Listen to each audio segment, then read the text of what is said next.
আসসালামু আলাইকুম এভরিওয়ান, আপনারা কেমন আছেন? আশা করি আপনারা ভালো আছেন। আলহামদুলিল্লাহ, আমরাও ভালো আছি। আজকে এসেছি আরেকটি নতুন ব্লগ নিয়ে।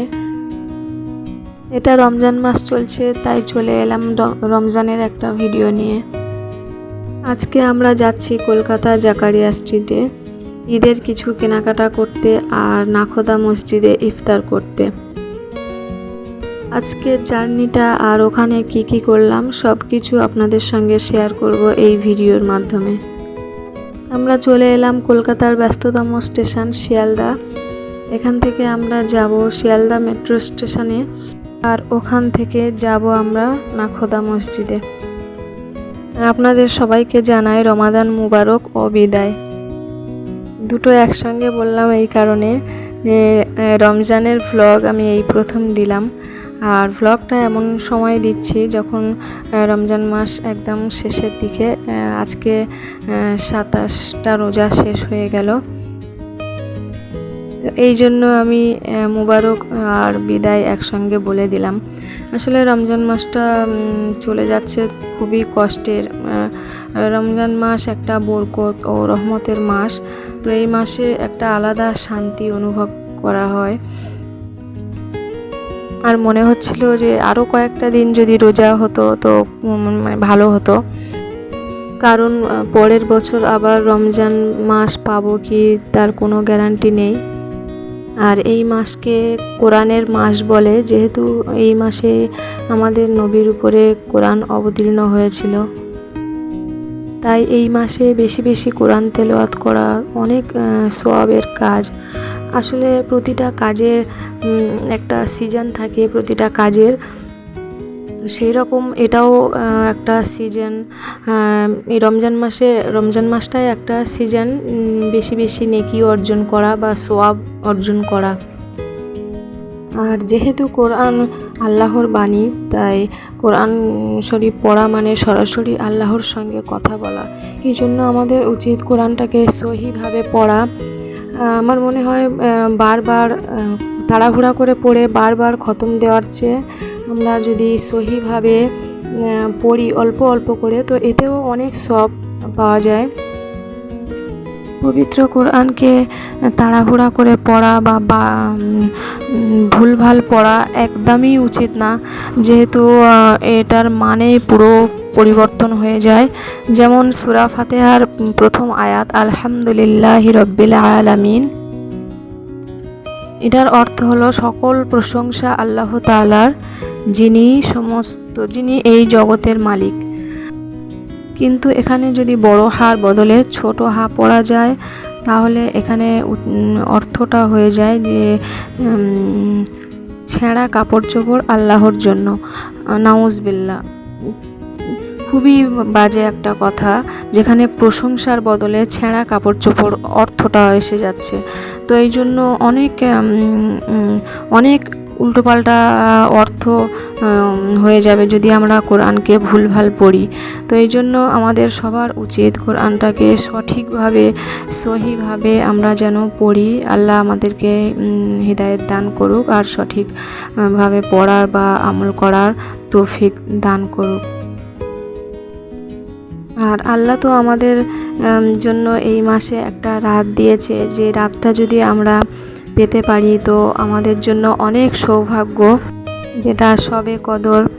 তো আল্লাহ এই জন্য রমজানের লাস্ট 10 দিন আমাদেরকে লাস্ট 10 দিনের বিজোড় সংখ্যাগুলোকে আমল করার জন্য বলেছে আমাদের নবীজি। যেমন 21, 23, 25, 27 ও 29, এই 5টা দিনের মধ্যে ওই দিনটা একদিন আসে সবে কদর। তো এখানে আমাদের জন্য সৌভাগ্য এই রাতটা যদি আমরা পেতে পারি, তো এই রাতটা আসলে 83 বছর 4 মাস যদি আমরা ইবাদত করি, তার চেয়েও বেশি সওয়াব আমরা পাবো যদি আমরা সবে কদরের রাতটা ভাগ্যক্রমে পেয়ে যাই। আসলে এই রাতে আল্লাহ তাআলা নিজেই প্রথম আসমানে নেমে আসেন আর আমাদেরকে বলতে থাকেন, ফজর পর্যন্ত বলতে থাকেন যে কার গুনাহ মাফ করার আছে মাফ চেয়ে নাও, বা কারোর কেউ অসুস্থ আছো তো সুস্থতা চেয়ে নাও, মানে যার যা প্রয়োজন আর কি। তো আল্লাহ নিজেই এগুলো বলতে থাকে একদম ফজর পর্যন্ত। তো আমরা যদি ঘুমিয়ে কাটিয়ে দিই তো আমাদের জন্য দুর্ভাগা, এই রাতটা যদি আমরা ঘুমিয়ে কাটিয়ে দিই। আর এই রাতটা নাকি ভাগ্য পরিবর্তনের রাত। তো এই রাতে যদি আমাদের মৃত্যুর দিনও ঠিক করা থাকে তো আল্লাহ চাইলে আমাদের হায়াতও নির্ধারণ করে, আল্লাহ যদি চায় এই রাতে। এই যে আমরা কথা বলতে বলতে চলে এলাম নাখোদা মসজিদে।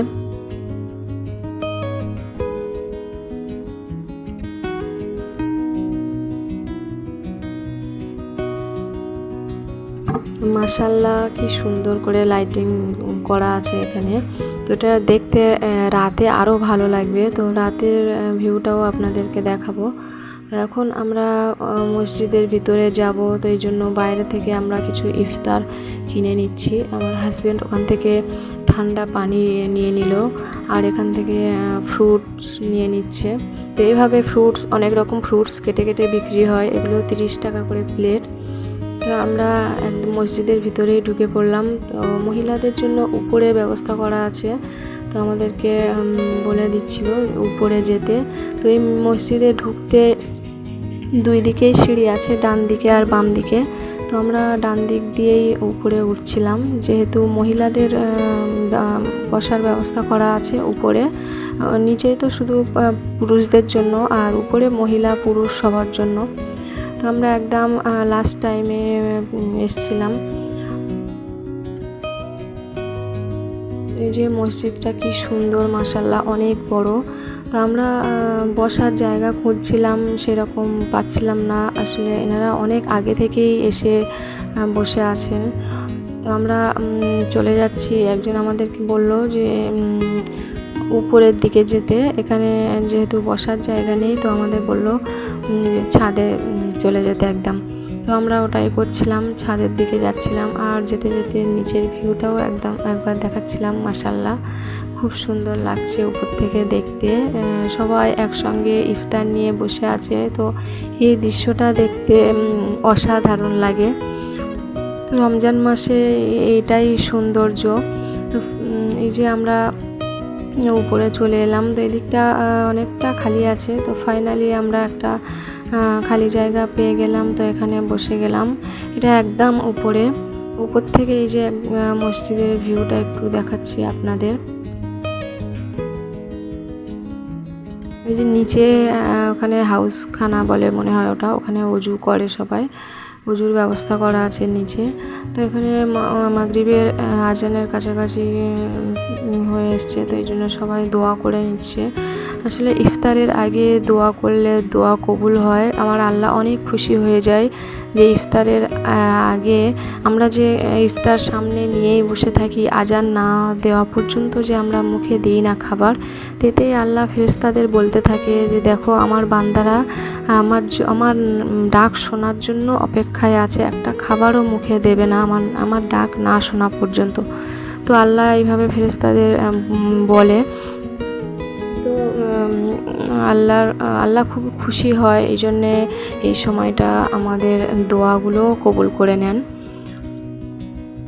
আমরা ইফতারের পরে দুজনে নামাজ পড়ে নিয়েছি। আমার হাজব্যান্ড প্রথমে নামাজ পড়ে নিচ্ছে, আর আমি সানায়াকে নিয়েছিলাম। তারপরে আমি নামাজ পড়লাম, আমার হাজব্যান্ড আমার মেয়েকে নিয়েছিল। তো এইভাবে দুজনে নামাজ পড়ে নিয়ে আমরা তাড়াহুড়ো করে বেরিয়ে আসছিলাম, যেহেতু এক্ষুনি নামাজ শেষ হয়ে যাবে আর আমরা বেরোতে পারবো না। তো এই জন্য আমার হাজব্যান্ড বললো তাড়াতাড়ি আমরা বেরিয়ে পড়ি। তো এই যে আমরা এখানে নিচে নেমে আসছি। আমরা মসজিদে ওঠার সময় ডান দিক দিয়ে সিঁড়ি দিয়ে উঠেছিলাম, আর নামার সময় এই বাম দিকের সিঁড়িটা দিয়েই নামছি। এই দিকটা একটু খালি ছিল এই জন্য। তো নেমেই আমার হাজব্যান্ড এখানে ব্যাগ থেকে জুতোগুলো বের করে নিচ্ছে। আমরা জুতো ব্যাগের মধ্যে নিয়েই ঢুকেছিলাম, যেহেতু বাইরে অনেক জুতো ছিল আর আমরা বেরিয়ে জুতো পাবো কি না, তো এই জন্য ভয় করছিল হারিয়ে গেলে তো তখন সমস্যা হয়ে যাবে। এই জন্য আমরা জুতোগুলো ব্যাগের মধ্যে নিয়েই মসজিদে ঢুকেছিলাম। আর এই যে বেরিয়ে এলাম কিছু খাওয়ার জন্য, আমরা এদিক ওদিক দেখছিলাম কি খাওয়া যায়। এখানে অনেক কিছুই আছে বাইরে খাবার, কিছু খাবার দাবার, যেখানে ফিরনি আছে, রুয়াবজা শরবত, তারপরে হালিম, অনেক কিছুই আছে। তো আমরা ওইভাবে দাঁড়াতে পারছিলাম না, আর এত ক্রাউড যে আমরা দাঁড়িয়ে কোথাও খাবো সেরকম জায়গা পাচ্ছিলাম না।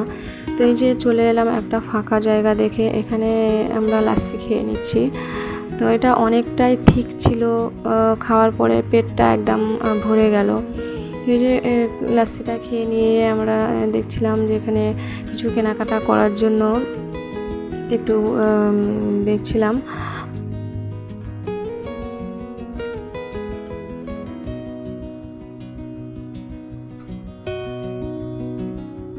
এই দিকটা শুধু জামা কাপড়, এখানে ড্রাই ফ্রুটস, তারপরে মানে এক একটা লাইনে এক একটা জিনিস বিক্রি হচ্ছে। যেমন একটা সাইডে শুধু ড্রাই ফ্রুটস, একটা সাইডে শুধু খেজুর, একটা সাইডে শুধু জামা কাপড়, একটা সাইডে শুধু জুতো, এরকম মানে এক একটা সাইডে এরকম সব কিছু বিক্রি হচ্ছিল। তা আমরা আমাদের জন্য কিছু কেনাকাটা করেছিলাম, সেগুলো আসলে ভিডিও করিনি।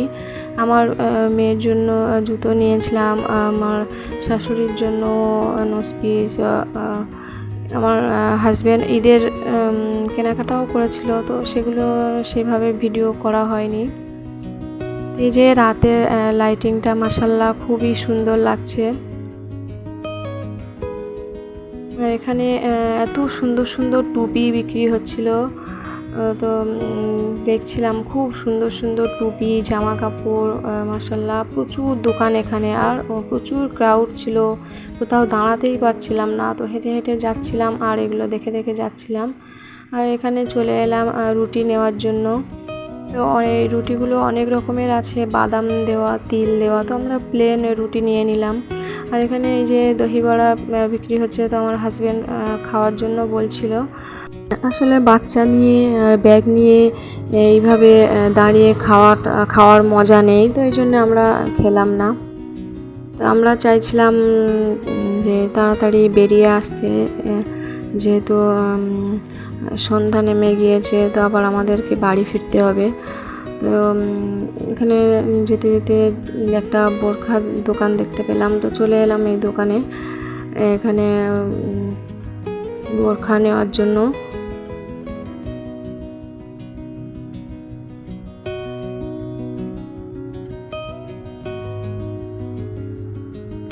আর এখানে কি সুন্দর সুন্দর বাচ্চাদের খেলনা, মনে হয় ওগুলো, মানে ছোট ছোট বাসনপত্র এগুলো বিক্রি হচ্ছিল। আর এদিকে আমরা চলে এলাম বাড়ি যাওয়ার জন্য। তো আমরা আসার সময় মেট্রোতে এসেছিলাম, আর বাড়ি ফেরার সময় আমরা বাসে যাব বলে বাস ধরতে এলাম।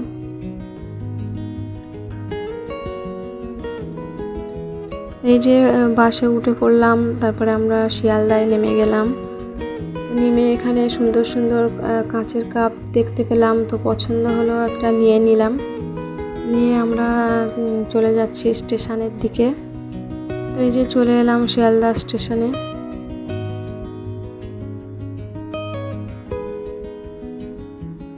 আমার হাজব্যান্ড বলছিল যে এখনই একটা ট্রেন আছে, তো আমরা সেটা ধরার জন্য তাড়াহুড়ো করে যাচ্ছিলাম। এই যে ট্রেনটা দাঁড়িয়ে আছে, তো আমরা ট্রেনে উঠে পড়লাম। আর আমার মেয়েটা মাশাআল্লাহ অনেক ক্লান্ত হয়ে গিয়েছে, তবুও বুঝতে দিচ্ছে না। তো এই যে আমরা চলে এলাম আমাদের স্টেশনে, আমরা নেমে গেলাম, যেহেতু আমাদের বাড়ি মল্লিকপুরে, তো আমরা মল্লিকপুর স্টেশনে নেমে গেলাম। নেমেই আমরা চলে এলাম একটা মিষ্টি দোকানে টক দই নিতে। যারা যারা আমার চ্যানেলটাকে সাবস্ক্রাইব করেছেন তাদেরকে অনেক অনেক থ্যাংক ইউ আমার ভিডিওগুলো দেখার জন্য আর চ্যানেলটাকে সাবস্ক্রাইব করার জন্য। এই যে আমরা চলে এলাম এখানে মল্লিকপুর স্টেশনে একটা বোরখা দোকানে। আসলে আমরা ওখানে কিছু কেনাকাটা করেছিলাম, আর যেটুকু বাকি ছিল সেটা আমরা আমাদের মল্লিকপুর স্টেশন থেকেই কিনে নিলাম।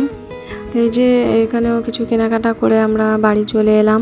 তো আমার মেয়েকে আমি বললাম হ্যান্ড ওয়াশ করে নিতে, যেহেতু ও বাইরে অনেক জায়গায় হাত দিয়েছে, তো অনেক ব্যাকটেরিয়া হাতে লেগে আছে, তো এই জন্য বললাম সুন্দর করে হাত ধুয়ে নিতে। আমরা হাত মুখ ধুয়ে ডিনার করতে বসে গেলাম।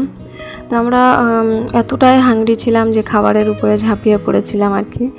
তো আমার হাজব্যান্ড হালিম নিয়ে এসেছিলো আর ভুনা, আর আমরা তখন থেকে রুটি এনেছিলাম। তো এই যে আমরা খেয়ে নিচ্ছি, আর এখানে এই ব্লগটা শেষ করছি। আপনারা ভালো থাকবেন, সুস্থ থাকবেন, আর আমাদের জন্য দোয়া করবেন, আর ভিডিওটা ভালো লাগলে শেয়ার করবেন। আল্লাহ হাফেজ।